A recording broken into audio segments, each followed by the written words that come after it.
She's sugary, she's spice. She is everything plus nice. Take her one-on-one class and she provides the best advice. She'll take you down to the trenches, but only to lead a new way. Only for the sake of you and your legacy to establish a new day. Let's give a warm welcome to the Chief Reprimand and the Supreme Hugger, G. Smith. G. Smith.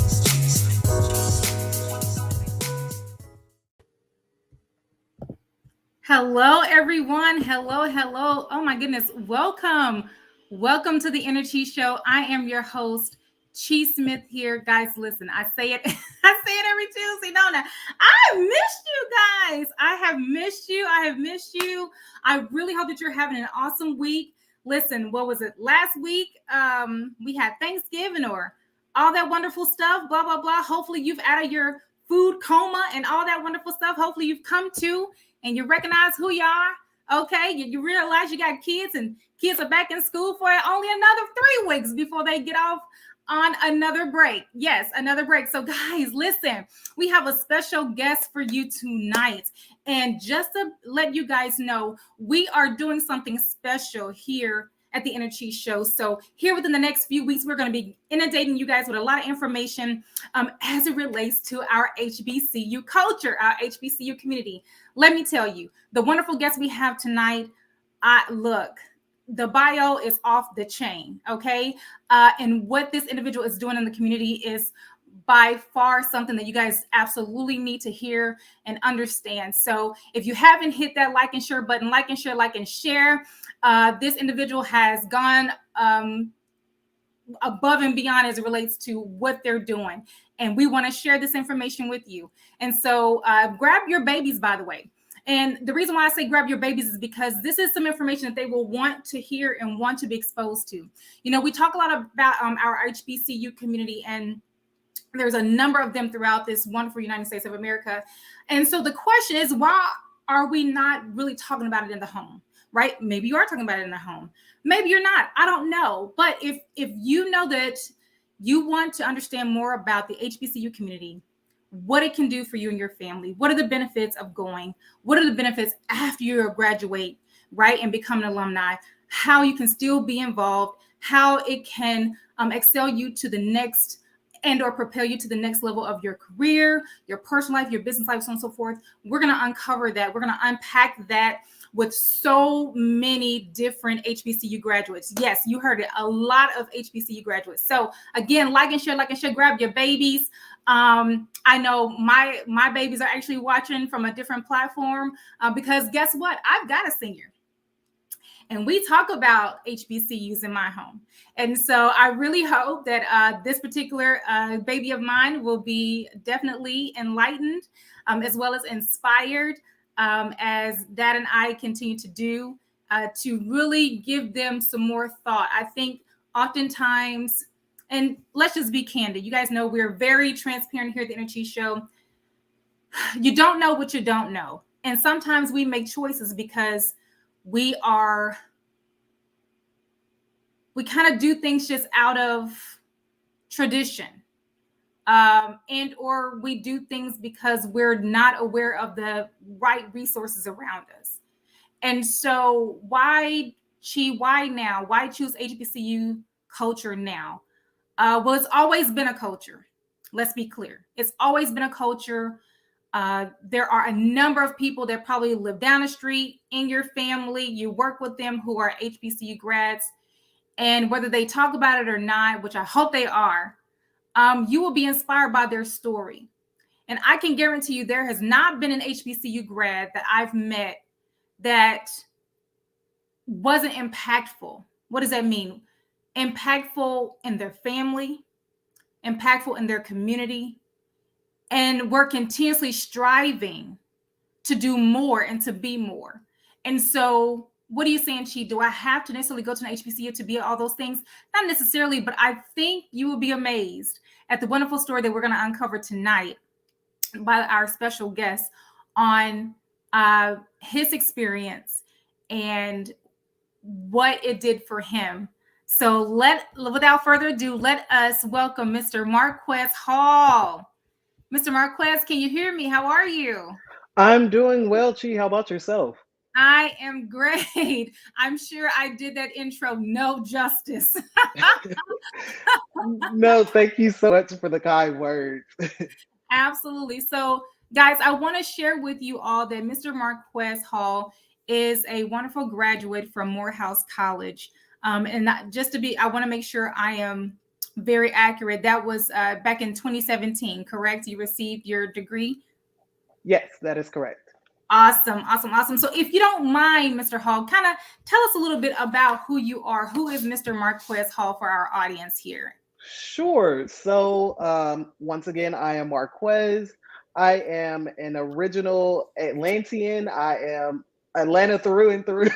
So, that is something about me that I really enjoy.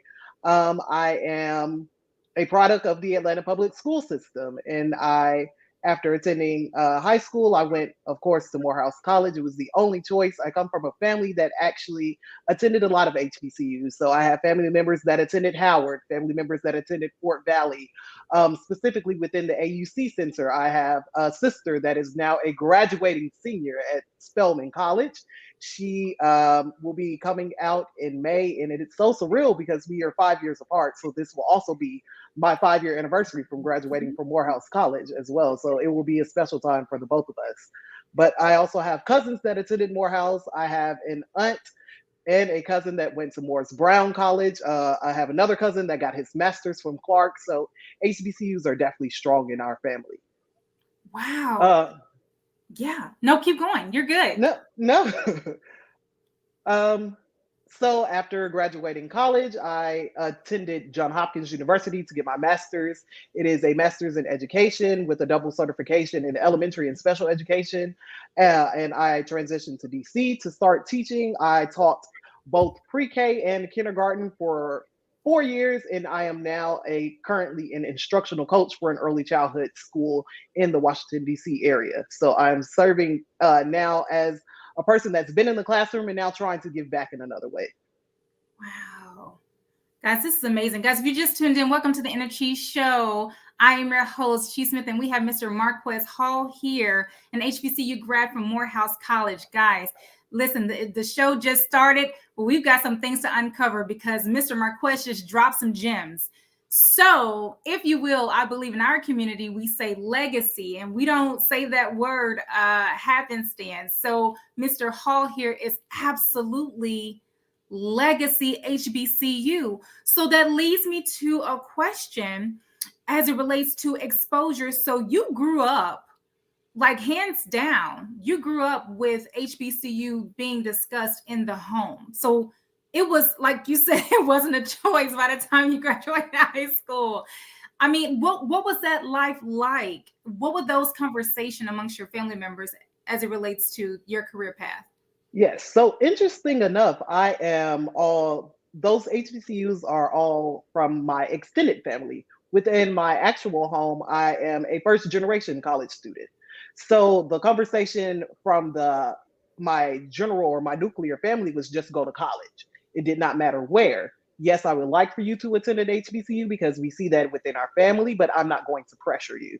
And so I think a lot of my love for HBCUs definitely came on my own. It wasn't something that was forced down my throat, which I'm not going to say that in a negative way, but a lot of people, they put that to the forefront. My family let me find it, and I appreciate them for that. Wow. Okay. So, very good. But there was influence. And so I Correct. think, yeah. So, I often wonder, and just to be totally frank with you, the BBC TV, which is a platform in which we are airing live on tonight, is predominantly African American. We have all diverse viewers, Hmm. but I am not sure of our audience and their educational background, all of them, right? So, with that being said, would you say that exposure to the HBCU community is important in one's upbringing? 100%. I definitely think that HBCU culture and Black culture in general is definitely something that should be instilled in families or in young minds from the beginning because nobody's going to love us like us. And that's one thing I learned in my HBCU community because the strength and numbers that we have as Black people it definitely shows throughout that HBCU history. So it is definitely very important to expose people at a young age.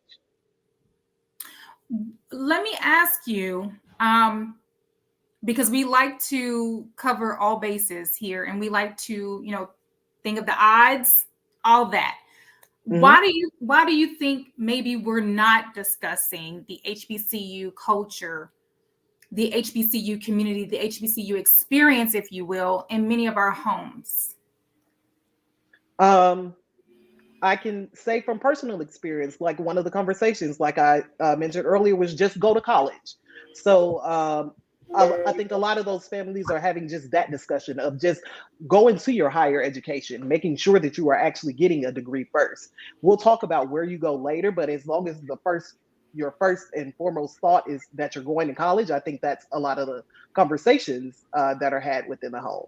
So that could be one reason. I think another reason that HBCUs aren't also mentioned as much is because, being honest with you, they're not as well known, or they're not as prevalent, or not as popular as they once were. So that popularity is also dwindled and cause us to forget about it in a sense. So you made a very good point, because you're right. Historically, HBCUs were the first choice for any person who was considering secondary education, right? Hmm. So to your point, there's a lot to unpack in that conversation that I know we don't have time to go into tonight, right? As to the not even the image, because the images of all HBCUs are absolutely there. We have seen, though, even over time, the HBCU communities have, um, you know, from a perspective of when you step on a campus, it doesn't look like what it looked like in 1975, right? So things like that. So that Right. must mean that there are some great things happening within the universities, the colleges, to enhance its beautifications, to enhance its curriculum, to enhance bringing in the right type of leadership, right? So even case in point, I just saw recently that Morehouse, I believe, received a new, actually the year after you graduated, received its 12th president there in the Yes. university. Yeah, so I believe it's Mr. David A. Thomas. So with Correct. that, and understanding his background and all that he brought to Morehouse with him, it definitely let us know that in the HBCU community that excellence is put first. And so I admire that. Again, I'm concerned with exactly what you mentioned in 75 or 50 or even the early 1900s, or shoot, the late 1800s. It was a go-to. It was prominent. It was meant for the Black community. It was meant to bring that excellence. Hmm. We knew we could get that if we didn't go anywhere else.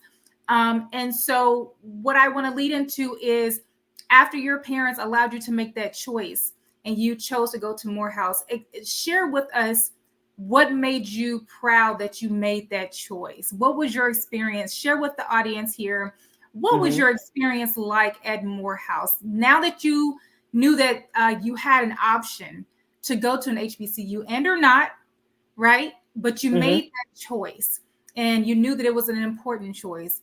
So help us understand your experience there, and at what points and periods of your tenure that you made the right choice. Yes. So I think that I don't know that I actually knew while I was in college that I had made the right choice.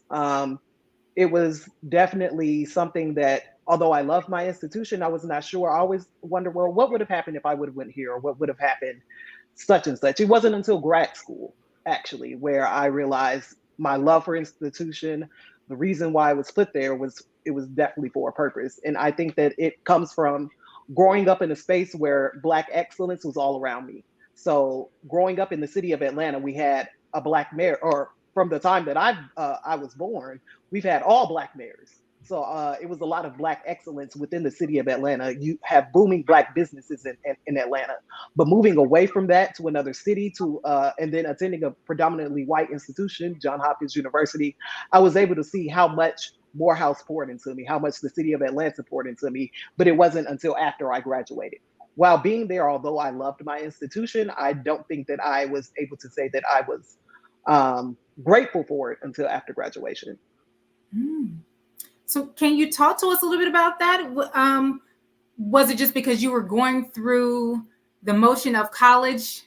You I know, think so. Yes, because I definitely at one point, maybe like junior or senior year, I was like, okay, I couldn't install myself at another institution. Just the amount of sheer fun that I had within the city of Atlanta, and being from Atlanta and then experiencing a different side going to college was an experience in itself.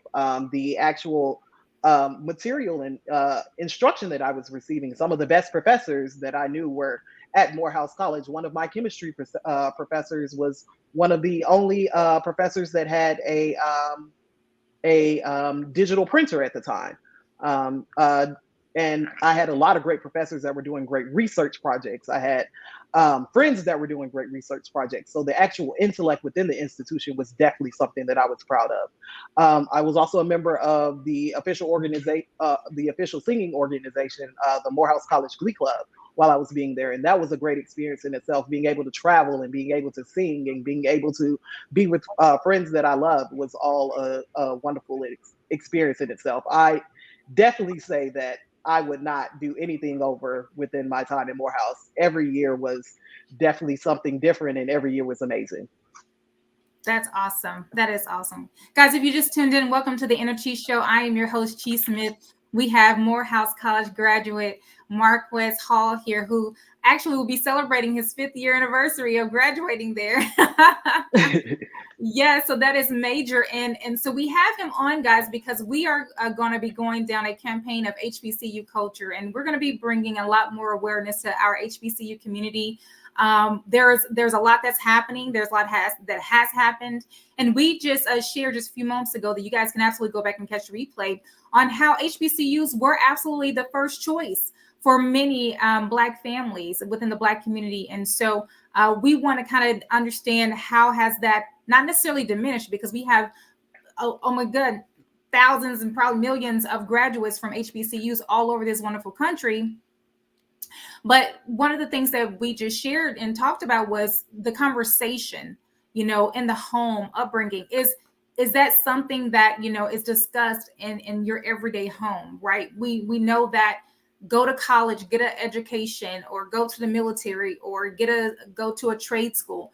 Those things are discussed, but are we really intentional within our families, with our young people that are, figuring out what they want to do, figuring out what they want to be when they grow up?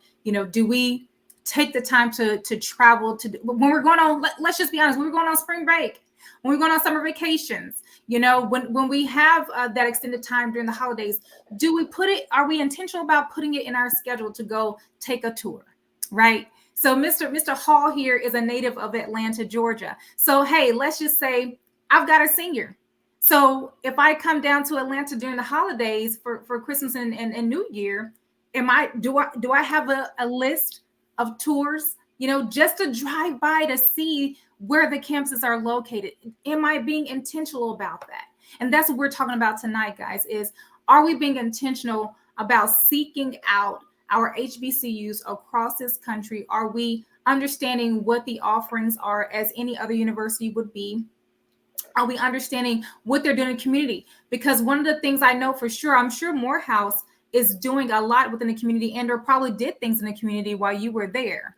Would you say you guys did things in the community that kind of rang to the ears of, the population? Yes. So you say that, and two things stand to mind. One was that my junior year of high school, actually, we had some students and faculty members from Morehouse College come recruit juniors for a STEM program that they were doing.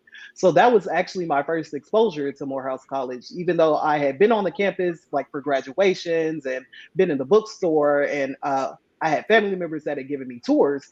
This is one of the my own personal experiences that I was able to do. So I got to go around the campus, and I spent the summer there because of an outreach program that Morehouse had. And on the flip side, also, while I was a student there was a organization called Raising Expectations, where a lot of the students, not only from Morehouse but from the AUC, would give back and tutor to kids that were also in the neighboring schools. So Atlanta sits in the West End area of Atlanta.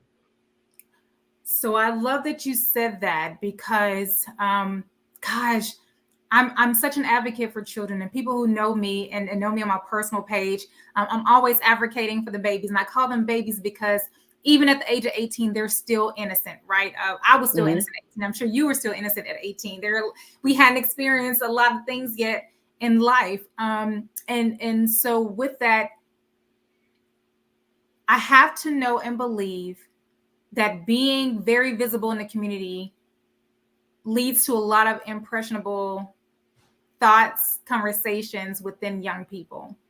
And I know that a lot of our HBCUs are absolutely being active in the community. I want to encourage our audience on tonight to do some research and find out, are there any HBCUs in your city? Are there any that are in close range that you can take a drive to? And it doesn't matter the age of your youth. You could have a baby that's 5 years old. You could have a baby that's 10. You could have a child that's getting ready to, to graduate, high school, such as myself. The point of the matter is see what they're doing. If you haven't heard, go look for it, right? What is the old saying? If you go looking for something, you might just find it. And I am such an advocate. I'm a proponent for that. I am an advocate for go look for the information. Go do your research, because they could very well be doing things underneath your nose. They could have an event at a local school, a free event at that, right? Everything isn't a cost. And I have to also believe that a lot of the HBCUs are doing a lot of things in the community for free because they want to give back, not only bring exposure to their campus and their college and hoping to impress upon your youth, but also bringing healthcare knowledge, right? Blood drives. What is it? I remember, so I'm from Arkansas, and so we have 3 there. And so I was able to know exactly what all 3 of those HBCUs were doing in my local area. And where I resided, I could reach 2 of them in a matter of 10 to 15 minutes. And then another one that was in reach me had been an hour away. Wow. And then and so with that, we were involved. Now, it's so much, Mr. Hall, to unpack with just the overall. And yes. I'm sorry if I seem to be lost for words here, but I do believe that the HBCU community is absolutely getting a lot more exposure, if you will. They're showing up more. There's many representatives. If we look even in corporate America today, there are so many HBCU grads who are executive leaders, CEOs, right? That's important. It is. Representation matters, right? And I think that's the conversation. I've traveled across this beautiful country, and there are areas where I have seen many of our leaders that look like me and you, right? And it made a difference. And you saw it in the children. You saw that they had a different type of perspective, a different type of ambition, a different drive, a different outlook, because there was representation. And so, and when I say representation, outside of just sports, if I may say that, right? I want to be clear. We're very transparent here at the Inner Chi Show. So outside of sports and or even Greek life, there is more to HBCUs.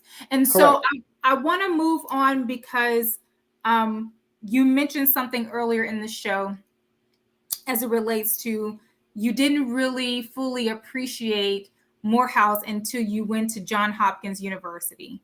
And can you give us a little bit more about that, outside of the obvious of you, but help us understand how maybe you can help a young person that's watching tonight to really going into an HBCU with expectations, standards, true passion.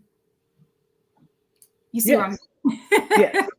Yes. So I think the one piece of advice that I can give to any student that is looking to go into an HBCU is it's going to help you after you get into the quote unquote real world. So it gives you that sense of self love, and it gives you that sense of self pride and Black pride as well. And I think that that is 1000% important in the rest of society. We live in a world where we see Black bodies getting shot down almost every day, and I'm not going to say that you can't find that at a PWI, but it's in the forefront at an HBCU. At a PWI, you have to go and find another organization is that is for you, or an affinity group or something. But at HBCUs, you're going to get that all within your DNA. It's going to be in the curriculum. It's going to be in the way that you're living. It's it's it's apparent, and I think that that is the biggest thing, or my biggest reason to advocate for HBCUs. It teaches you self love. It teaches you Black love. So um, that's my number one reason. Awesome. Awesome.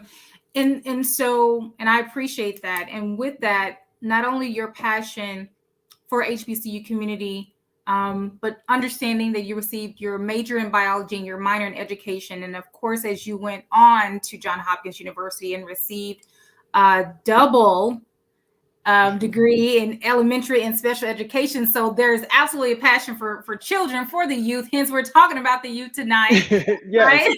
right? And so you have become a co-founder of a very intriguing organization by the name of the Village Network. Talk to us about the Village Network. What is that? How did you get involved? What is it doing? Yes. So a little bit of background about the organization. It came after, I like to call it my pandemic baby, because it came to me and who was actually the co-founder, was my roommate at the time. We were both teachers, both actually in early childhood at the time. And of course, because of the pandemic, we had to transition from in person to virtual. And one of the biggest things that we both saw, and of course, I think everybody realized, is that the children were suffering, and it was a lot of different factors that were playing into it. So it was, for our age group, it was just the sheer fact that they're not able to log onto a device at 4 years old and 5 years old, and stay on a device for 8 hours for education. That's just not developmentally appropriate. We had it where others, they did not have the actual materials to get online. All they might have had at the time was a cell phone, and a cell phone can only take you so far with your service. So the reason that we created the Village Network was to be that resource, to be that help with any way possible that we knew how. So the Village Network is a family resource collaborative, designed to address the needs of the whole learner through academic support. So we offer things such as social emotional support. We offer things that are just helping the children to be them. And whether that is academically or socially or whatever the needs may be, that's what the Village Network is for. Oh, that is beautiful. And that is located in Washington, D.C., correct? Yes, that is correct. Now, do you stretch across the U.S. or you guys are currently, Yes, so we do offer virtual tutoring. We offer virtual services as well. So anybody that has a device, you are welcome um, to come with us. That is awesome. That is awesome. So the program so it was like K through 12. Yes, so it's I both of us are certified through ECE through 12th grade for special education, but we also have our background in elementary, so anywhere from pre-K to 8th grade. But we both have experience teaching and tutoring in high schools as well. So we have the wide gambit from 0 to 18. Wow, that is awesome. And so talk to us about your passion, because we, there could be a lot of institutions out there, there could be a lot of agencies and organizations out there that really aren't catering to the youth like your program is. And I love what you said. You guys it's a virtual program, but you can reach people anywhere, reach the kids anywhere. And talk to us about your passion for that, or what even made you get into the education arena, what was it about you ensuring that you received your minor at Morehouse in education and Hmm. then went forward in a master's to receive that in elementary? Yes. So interesting enough, I had the actual intent of going into Morehouse and being a pediatrician. So I knew that I wanted to work with kids from a young age. I grew up in a small church where I was helping lead the Sunday school. I was helping doing things at school where I was tutoring and giving help and advice to younger students. So I knew that I always had a passion for working for kids. So I went into it with the intent of being a pediatrician, hence the biology. Got into it, did my first year um, experience with my actual pediatrician after my freshman year, and I hated it. So I think that, and I always joke and say that I like working with kids that are well, not kids that are sick.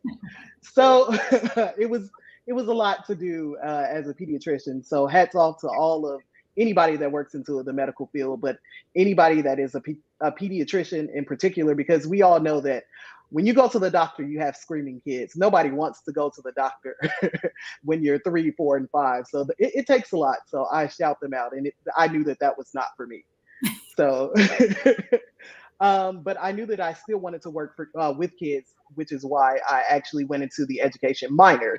I thought that I actually wanted to do high school, so I was going to teach biology, but then I actually found a passion for the younger students and seeing that the developmentally, how they developmentally grow at ages 4, 5, 6, and 7, just the sheer amount of turnaround that you get. A 4-year-old and a 7-year-old are two completely different human beings, and a lot of people don't realize that because they don't see the value of those early years. And I think that I see that, or early childhood educators see that, and that is why it's such a great feeling, very rewarding. Well, I want to just tip my hat off, if I had one, definitely to you and your partner, because these organizations are absolutely needed. And to your point, being in the school system as well as providing that supplemental support outside of school, I can just imagine the parents who are loving you guys, and you know, and with that, what are the parents saying? Because we do have a lot of parents who have babies still at home. Maybe they're, you know, they could be grandbabies and they're babies of their own. Hmm. But you know, what would you say to those parents and guardians who may be looking for that supplemental support at this time? Hmm. I think that I would just say, go out there. And so it's literally just as simple as like word of mouth. Like, hey, do you know anybody that can tutor? And that's actually how we got a lot of our clientele. It was through word of mouth. So closed mouths don't get fed. That's an old saying that my grandmother used to say, and I'm sure a lot of older people can relate to that.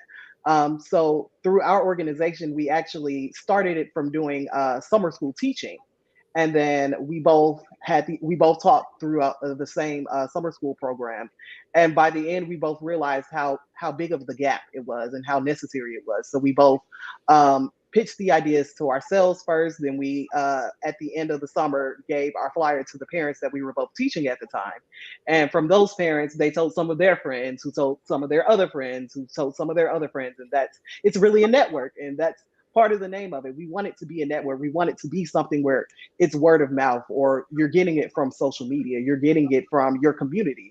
The whole purpose of the village network is it takes a village to raise a child. So reaching out and finding your support can be just as simple as texting your sister or texting your best friend and asking them, do they know someone? Oh my gosh, that's amazing, and I love it. And look, I may be partial of loving it because of the word village. That is just a word that we use in our community a lot. You know, just like the old saying, "It takes a village," you know, to raise our babies. You know, so I think somebody said one child, but you know, hopefully, don't take 15 people to raise one child. But anyway, you know, the word village, you know, just means tribe. It means a community. It means union, coming together for the efforts of someone's next level, whatever that next level may be. Hmm. But with you and your partner being intentional about knowing that, hey, maybe just in a classroom, you're not going to always get what you need in a classroom. There needs to be additional support outside of the classroom, and we're willing to do it. And I, you know, that's, I commend you guys for that. So with that being said, and I just had a quick thought. I wonder, have you guys thought about bringing that? Look, I may be dropping some nuggets here. Bringing that to the HBCU community, right? Because look, you may have a lot of not only traditional students, but non-traditional students. I know, right? They leave for whatever they need to, take some time off, and they come back, but they have children. And hey, why not mommy and daddy and baby all learn together, right? So have you thought about maybe pitching this to the HBCU community and see if you could offer that to some of the students' children? Hey, I'm just we also like helping here at the Energy Show, so Yes. I'm going to give you some nuggets tonight. Yes, so we actually have not thought about that. And interesting enough, I was just talking to her earlier today, and we were just trying to figure out what was going to be our next bit or our next plan. So that is something that we can definitely think about, because actually we both attended HBCUs. She attended Clark Atlanta University, and of course myself with Morehouse. So it is definitely something that we can think about and just figure out what are our next steps for the Village Network. Yeah. Hey, look, it's worth it. It's worth, putting together a plan and seeing that could be a 22 pitch. Because look, I know plenty of people who went back as non-trads, and they're trying to get their education, they still got babies, and trying to help them with their schoolwork, and yet try to do their papers and stuff too. And if there was a way for their children to be occupied and get their supplemental support regarding their education while the parent is doing, completing their deadlines. Wow. I could just see that being very impactful. Yes. Yes. Thank you. Thank you so much. No, I love it. I love it. Well, I mean, that's what we do here at the Energy Show. Guys, if you just tuned in, welcome to the Energy Show. I'm your host, T. Smith. We've got Mr. Marquez Hall here. Yes, Morehouse graduate. Yes, in the house. And so we've just been talking about HBCU culture. We love HBCUs, and we want to bring that back into the families. We want to bring awareness. We want to start having a conversation early. We want you guys to build your plan. Listen, we're almost at the end of 21, and people are trying to get all kind of other plans together, right? Your weight, your career, your business, and whatever else. But one thing is for sure: are you being intentional about your babies and where they're going to be spending the next few years after high school, right? What does life look like after 12th grade graduation? Is it the military? Is it college? Is it a trade school?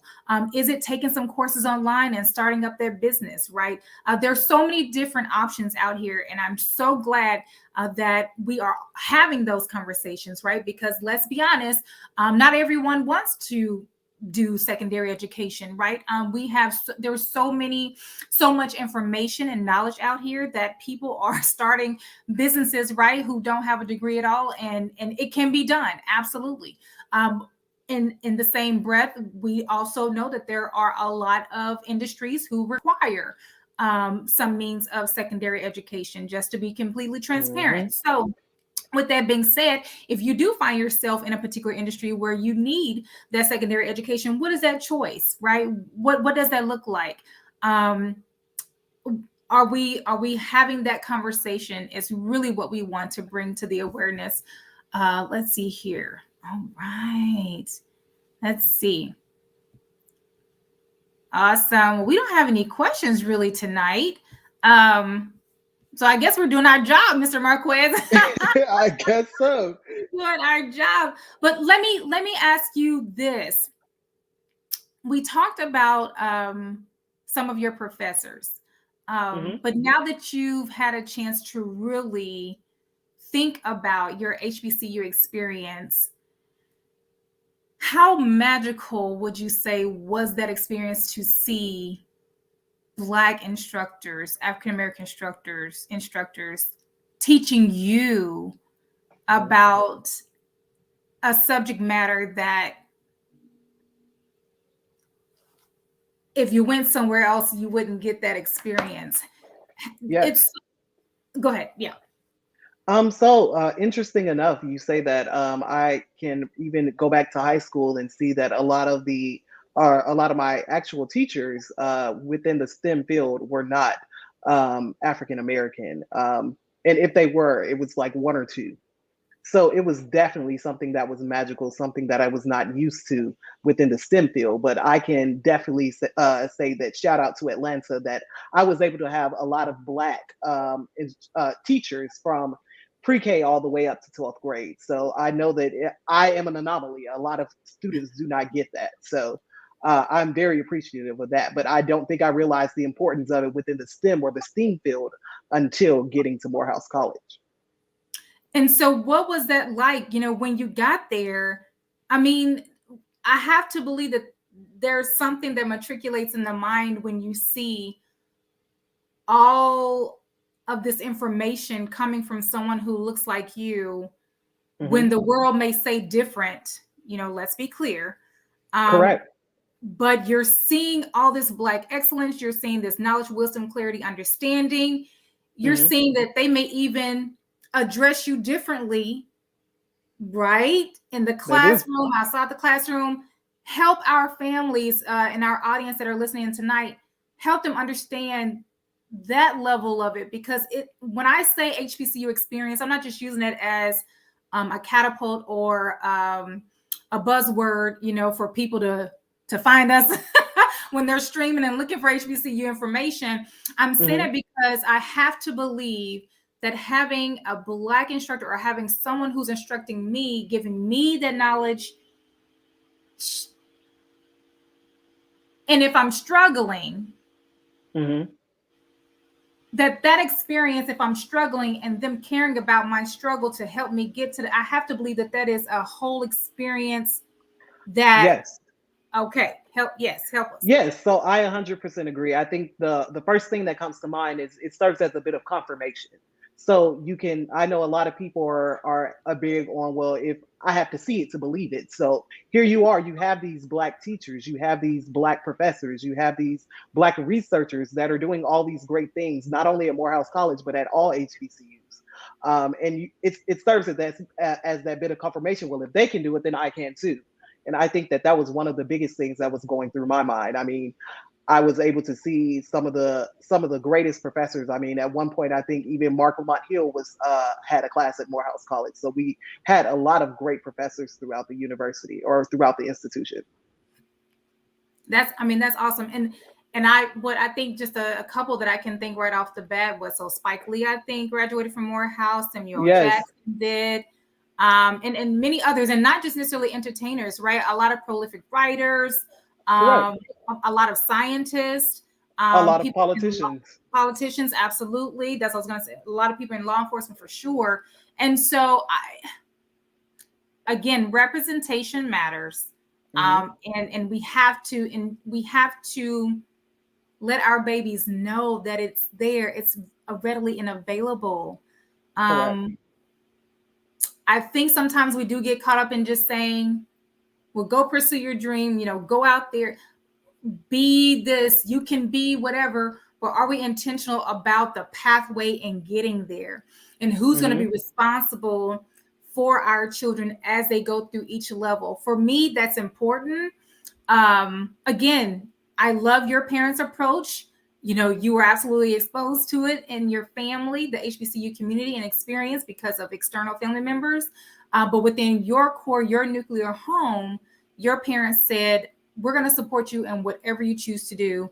And yet, though, you were that much so impressed upon to know that Morehouse was going to be the place of choice to pursue the next level of your life.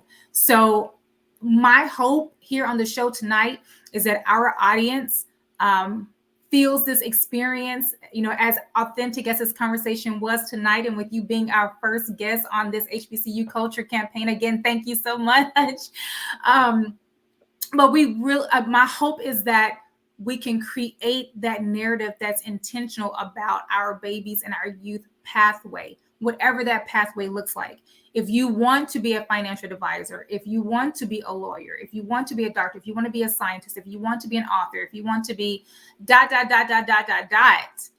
then let's create that plan and ensure that whomever you're going to experience along the way is going to fully impact you. I agree. That's the message I want our audience to get tonight. What do you think about that? Yes, I 100% agree. I mean, it's so important that we highlight the importance of HBCUs because, like we said, they're not as popular. And I can say, at least within the last couple years, they've definitely gained a lot of popularity. And I'm so appreciative of that. But it comes from that inner push that we need to keep going because nobody's, like I said earlier, nobody's going to treat us like us. Um, we have to preserve and make sure that we are doing what's best for us. And we can see how great HBCUs are. I mean, Oprah Winfrey, the world or America's number one richest woman in the world, went to an HBCU. She went to Tennessee State. I mean, Dr. Martin Luther King, I mean, everybody throws his name around. He went to Morehouse College. So we see the impact that HBCUs have. And we need to continue to build that legacy and build in that trust and that push for our institutions. Absolutely. And not to mention funding. Yes. Funding. Let's be clear about that because we had that that was one of the topics this year. There was a challenge amongst our HBCUs in funding. And let's be clear, guys, people throw money, and this is absolutely chi. People are throwing funding at institutions where the numbers are. We have to know that you Agreed. get money because of your pupil number, PUPIL number. So people will not fund if your numbers are declining. People will not fund if you don't have a full house, and I'm just throwing words out there. Our audience understands exactly what I'm saying. We want to make sure the HBCUs are getting that exposure. Why? Because we need more funding for our HBCUs. And the funding will come and only come if the enrollment keeps going up. Correct. So we definitely, if we want our HBCUs to look a certain way, if we want them to have certain programs, if we're looking for certain subject matters and industry focuses, we can't talk about these dormitories that look a certain way and they was looking the same way since the 80s. Okay. We can't talk about the cafeteria still look like X. We can't talk about they haven't upgraded the football field. We can't talk about that if the enrollment isn't there, because here's the deal. Here's a secret. Here's a nugget for you families. When the enrollment is up, the money and the funds are allocated, and they will be allocated to enhance the full educational experience for your babies. Exactly. We wouldn't have had that whole political conversation earlier this year about pulling funds, and there's so much to unpack within that. We don't have time, but let's be clear. Think about other institutions that you know about. Think about the ones that you went to that were not HBCUs. I know I went to 2 of them and they were not HBCUs. I wish I would have known what I know now then about HBCUs. I absolutely love the schools in which I graduated from and totally respect them. But I do know that I have friends who went to HBCUs and their experience were much different than mine. Now don't get me wrong, I received absolutely culture and experience from my universities, my institutions. But let me be clear, if Cheese Smith can be clear and transparent with you guys tonight, I had to go look for it though. I had to make sure I went to Minority Student Services and engulfed myself in that. I had to make sure I found the instructors who taught African American studies. I had to ensure that I got myself into the organizations such as Griot Society on my campus. I had to go looking for the culture. Okay? I had to go looking for it. Whereas if you go to an HBCU, you don't have to look for it because you are submerged in it. Exactly. It's all around you. And so if we want our babies to be cultured, if we are looking for a different experience, if we are looking to be a bit more intentional about their pathway, let's consider adding the HBCU conversation. Hey, and here's the deal. You don't know what you don't know, and that's okay. Here at the Inner Chief Show, there's no judgment zone here. It's okay for the parents to be learning right alongside with the babies. How about that? It is. You're watching YouTube anyway. So you might as well type in a certain school and put history behind it. Press the enter button. Okay? Y'all could both be on your iPad, sitting up, scrunching your toes together in the bed under the blanket. It's got cold outside. Look, I'm here in Texas. We done got cold this week. But I'm being again. We like to have fun because here at the Inner Chief Show, not only do we bring information, but we love to have fun while learning, because learning is important. But learning doesn't have to be boring. Learning can be fun if you make it fun. And we just want to add some spice to your life and say, have some fun learning about HBCUs. Hey, listen, maybe your babies are grown and gone and they didn't go to an HBCU. That's fine, but you got grandbabies, I'm sure. Or you can impact a neighbor.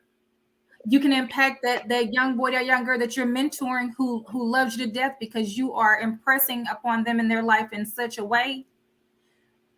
Allow it to be a part of your conversation. That's all.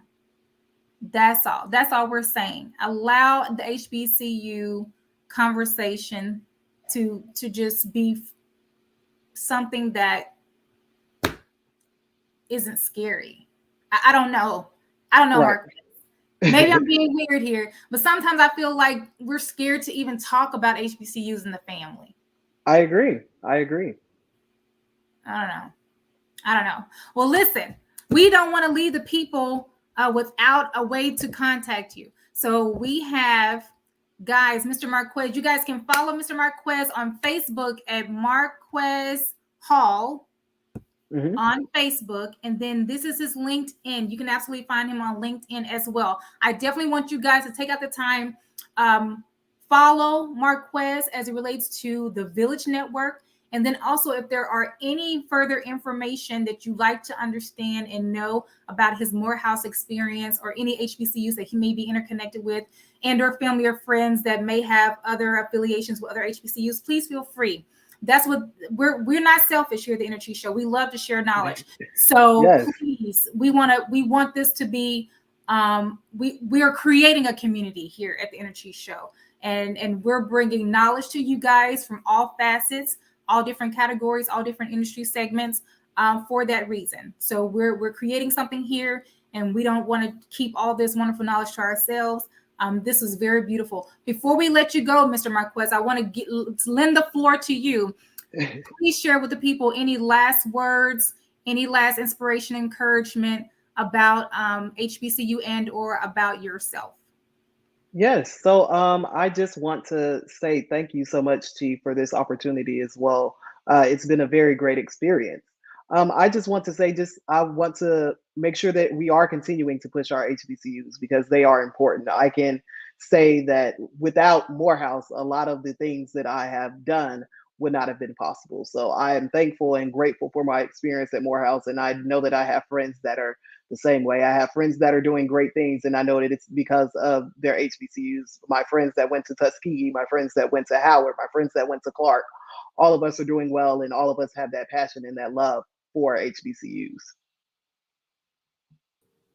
Awesome. Well, guys, you heard it here first. Again, we have our wonderful HBCU Culture campaign hitting off tonight. Thank you guys so much for joining. We love you so much. We came in peace. We leave you in peace. We love you so much. Enjoy the remainder of your week, and we will see you next Tuesday. She's sugary. She's spice. She is everything plus nice. Take her one-on-one class and she provides the best advice. She'll take you down to the trenches, but only to lead a new way. Only for the sake of you and your legacy to establish a new day. Let's give a warm welcome to the Chief Reprimander and the Supreme Hugger, Chief Smith.